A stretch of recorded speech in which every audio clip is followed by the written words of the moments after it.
The biggest surprise for most Americans isn't Canada's weather or its quiet cities, it's the people. You expect Canadians to be friendly, sure, but nobody tells you how that friendliness shows up. It's not loud, it's not over the top, and it's not pretend. It's this calm, steady warmth that sneaks up on you in ways you don't notice until you've lived here for a while. And once you experience it, it changes the entire way you see the country. Americans arrive expecting polite neighbors to the north, maybe a bit more reserved than back home, but fundamentally similar. What they discover instead is a completely different social operating system, one that values subtlety over spectacle, consistency over charisma, and collective comfort over individual expression. The people don't overwhelm you with enthusiasm or dazzle you with personality right away. Instead, they create an atmosphere of quiet reliability that feels almost invisible at first, but becomes deeply comforting over time. It's the kind of warmth that doesn't announce itself, doesn't demand acknowledgement, and doesn't fade when the initial excitement wears off. It just exists, steady and dependable, woven into every small interaction. And for Americans used to a more dramatic, more immediate style of friendliness, this gentler approach feels surprisingly powerful once they finally recognize it for what it is. Not coldness or distance, but a different kind of care altogether. One of the first surprises is how Canadians communicate. Americans are used to direct conversations. Say it, move on, keep it simple. But Canadians have this gentle way of speaking that makes everyday interactions feel smoother. They soften requests, they add small expressions of consideration, and they instinctively read the room before speaking. To an American, it feels unusually thoughtful, almost like they've mastered the art of making people comfortable without even trying. Where an American might say, "Can you pass that?" A Canadian says, "Would you mind passing that when you get a chance?" Where an American gives direct feedback, a Canadian frames it with careful language that preserves dignity while still communicating the point. This isn't dishonesty or weakness. It's linguistic consideration designed to maintain harmony and avoid unnecessary friction. Americans sometimes misinterpret this as being indirect or unclear, but Canadians see it as being respectful and emotionally intelligent. The communication style reflects a deeper cultural value: conflict avoidance through preemptive kindness. Canadians shape their words to prevent tension before it arises, while Americans tend to address tension after it appears. Neither approach is wrong, but the difference is striking. Americans visiting Canada often find themselves initially frustrated by what feels like excessive politeness, but over time, many come to appreciate how this communication style creates calmer, less stressful interactions. Conversations feel less like competitions and more like collaborations, less about winning points and more about reaching mutual understanding. Another thing that stands out is how Canadians approach strangers, not in a big, dramatic way, but in tiny gestures, holding doors longer than expected, thanking bus drivers, or apologizing even when they did nothing wrong.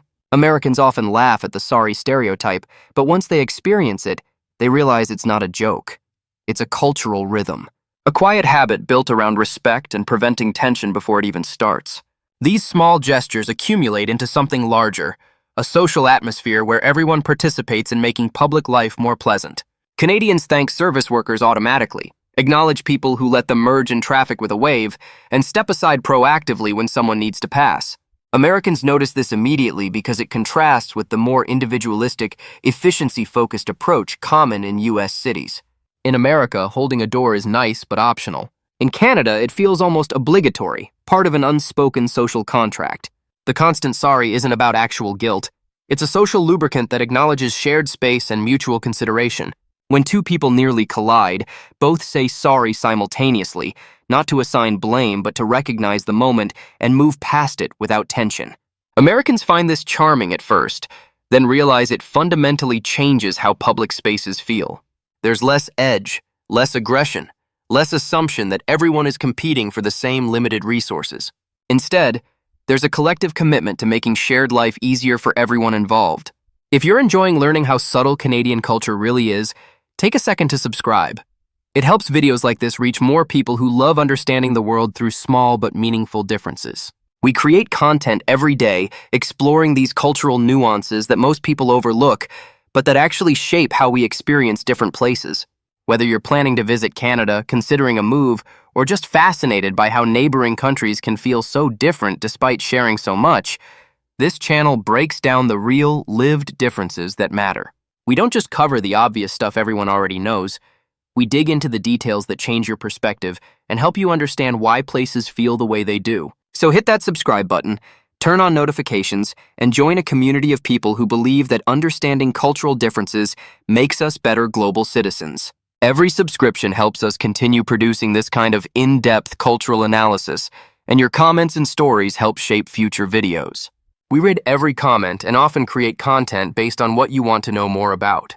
So subscribe now, and let's keep exploring together what makes each culture unique, valuable, and worth understanding deeply rather than just superficially. Your support makes this work possible, and we genuinely appreciate every single person who chooses to be part of this journey. Another shock is how Canadians form friendships. In the US, friendships can be instant. You meet, you vibe, and suddenly you're hanging out. But Canadians build slowly, layering trust over time. At first, Americans think Canadians are distant, but the truth is the opposite. Once a Canadian brings you into their circle, the friendship tends to be steady and long-lasting. It's depth instead of speed. Americans are used to forming connections quickly based on chemistry, shared interests, or just being in the same place at the same time. But Canadians operate differently. They observe, they assess, they slowly let people in through repeated low-stakes interactions. What Americans interpret as coldness is actually caution, a protective instinct that ensures the friendships they do form are sustainable and genuine. Canadians don't collect acquaintances the way Americans sometimes do. They cultivate a smaller circle of deeper relationships. This means the friendship formation process feels frustratingly slow to Americans accustomed to faster social bonding. But once that bond forms, Americans discover it's remarkably durable. Canadian friends show up consistently, remember important details, offer help without being asked, and maintain connection even through long periods of distance or life changes. The friendship isn't based on constant excitement or dramatic gestures. It's based on reliable presence and genuine care. For Americans who successfully navigate this slower process, the result is often more satisfying than the faster, flashier friendships they're used to back home. And then there's the understated confidence Canadians have. They don't brag, they don't oversell, and they don't try to impress you immediately. They let everything show naturally. Their knowledge, their kindness, their humor. Americans often describe it as quiet confidence, and it's one of the most refreshing cultural differences to experience. In American culture, self-promotion is not only accepted but often necessary for professional and social success. People are expected to advocate for themselves, highlight their achievements, and demonstrate their value explicitly. But Canadians tend toward the opposite approach. They downplay accomplishments, deflect praise, and let their actions speak louder than their words. This isn't false modesty or insecurity. It's a cultural value that prioritizes humility and collective harmony over individual recognition. Canadians often seem almost uncomfortable when directly complimented, quickly redirecting credit to others or minimizing their role in success. Americans initially find this confusing or even frustrating, especially in professional settings where they're used to more aggressive self-advocacy. But over time, many come to appreciate the relief of not constantly having to perform or prove themselves. The understated confidence creates social environments that feel less competitive and more collaborative. People share knowledge freely without worrying about losing status. They help others succeed without expecting dramatic recognition. And they build reputations slowly, through consistent competence rather than flashy demonstrations. For Americans tired of constant self-promotion culture, this Canadian approach can feel genuinely liberating. So what surprises Americans most about Canadian people isn't one single thing. It's the combination of warmth, restraint, and subtle connection that shapes everyday life. It's how Canadians make a place feel calm without saying much, how they respect spaces and people, and how they build relationships that last. And once Americans experience that, it becomes one of the reasons they understand why so many people feel at home here. If you want more insight into these cultural differences, subscribe. There are so many stories still to uncover. The Canadian approach to human interaction offers something increasingly rare in modern life. Genuine consideration without performance, kindness without expectation of return, and connection built on patience rather than intensity. Americans who spend significant time in Canada often find themselves adopting some of these patterns, speaking more softly in public, apologizing reflexively, waiting their turn more patiently. They realize that the Canadian way isn't about being passive or weak. It's about creating social harmony through small, consistent acts of respect. Whether you end up preferring the American or Canadian approach depends on your personality and values, but understanding both gives you choices about how you want to move through the world. So share your experiences in the comments. Have you noticed these differences? Do they resonate with your observations?